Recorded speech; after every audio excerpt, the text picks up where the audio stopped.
विराट थारा गेड़ा लगे है। वो मित्र काले कोट वाला ये मारे सगे है। कोट कचेरी में विराट थारा गेड़ा लगे है। वो मित्र काले कोट वाला ये मारे सगे है।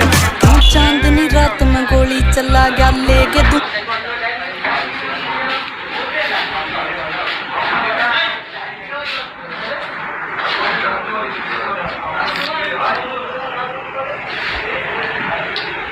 खा देगा